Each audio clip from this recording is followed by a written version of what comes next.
In the heart of the ancient African kingdom of Zambi, where emerald rainforests whispered secrets to the wind and mountains stood as silent sentinels of time, but darkness festered. It came not as a war, nor a famine, but as a sickness, silent, creeping, merciless. It began with the children. Their laughter turned to cries, their skin ashen, their eyes vacant. Then it spread to warriors, to elders, to healers who once commanded the power of nature itself. Skin blackened as if charred from within. Bodies withered to husks. The air became thick with the scent of rot, of death. Panic swept through the land. The royal physicians, masters of ancient remedies, watched in horror as their potions failed. The temples echoed with desperate prayers, unanswered. The once thriving kingdom of Zambi stood on the precipice of ruin. And then, from the forgotten corners of the kingdom, a prophecy emerged, a whisper from the past. Only a love born of true sacrifice shall cleanse the land of its suffering. Prince Shaka, heir to the throne, could not ignore the words. A man of noble heart, he had spent his life bound by duty, his choices dictated by the weight of his crown. But there was one choice he had made for himself, one love that was his alone. Zai. A woman of humble birth, a village maiden whose laughter had once been the only music he cared to hear. Her eyes held the stars, her spirit ran free as the wind. In another life, perhaps, she would have been his queen. But in this life, she was merely his forbidden love, hidden away in the shadows of his duty. Now, with his kingdom on the brink of ruin, he sought her out beneath the sacred baobab tree.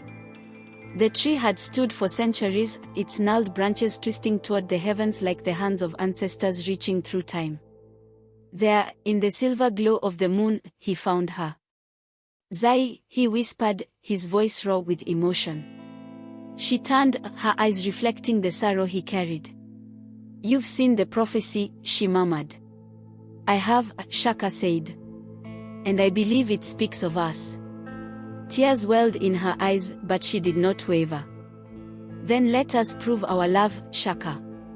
If our love is to be tested, we will stand against the darkness together." Their journey led them into the forbidden depths of the Whispering Woods, a place spoken of in fearful hushes. No living soul dared enter. The trees here bore scars that bled sap like open wounds. The air was thick, suffocating, filled with voices that did not belong to the living. "Turn back. You do not belong here. Your love will be your undoing." Yet, they pressed on. The deeper they ventured, the more the forest came alive. Shadows moved where no light fell. Twisted figures skulked just beyond sight, their breathing ragged, their eyes glistening in the darkness. Then came the trials. A monstrous wraith, its hollow sockets burning with an eerie red light, rose before them, whispering curses in a language older than time. The ground cracked beneath their feet, revealing an abyss of writhing hands reaching to drag them below. Zai screamed as icy fingers grazed her ankle, pulling her downward. Shaka seized her just in time, his grip unyielding. "Hold on," he cried. Their love was their anchor, their shield against the suffocating darkness. But the deeper they went, the more their own fears clawed at them. Zai saw visions of a future where she lived without Shaka, alone, forgotten. Shaka saw himself on a throne of bones, his people lost, his kingdom reduced to dust. "Let go of your love," the whispers hissed. "It is your only chance to survive." They clung to each other. They would not be broken. At last, at the heart of the Whispering Woods, they found the cursed spring.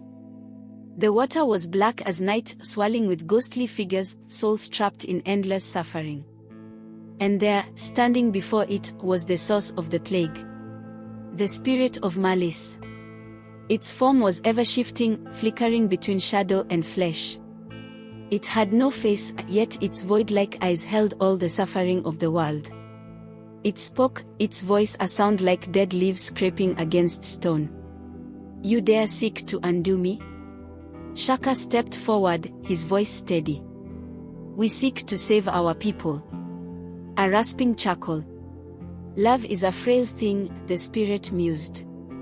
You offer me yours as a weapon. It will break, like all things do. Then test it, Zai said, her voice unshaken. The spirit grinned, revealing rows of jagged, uneven teeth. Very well. I offer you a choice. It gestured toward the water. You may leave your love intact, untouched by the plague. Or, you may break the curse, at the cost of your own existence. Zai turned to Shaka, her breath shallow. I am not afraid. Shaka took her face in his hands, memorizing the warmth of her skin, the scent of wildflowers in her hair. Neither am I. They stepped into the cursed waters. Darkness surged, devouring them. Agony tore through their bodies, fire burning away flesh, bones, memory, erasing them from existence itself. Zai gasped, reaching for Shaka as her vision blurred into oblivion. Shaka. His grip loosened. Then, silence. A stillness fell upon Zambi. The plague lifted as if exorcised by the breath of the gods. The dying awoke, their pain erased. The rivers flowed clear, the air was pure, the land thrived once more. Yet, no one remembered the lovers who had saved them. Their names were swallowed by the void. Their story forgotten. But the winds whispered of them. The trees wept for them. And deep within the whispering woods, beneath the eternal moonlight, the spirits murmured of a love so powerful, so selfless, it had conquered death itself. For in Zambi, some legends never fade.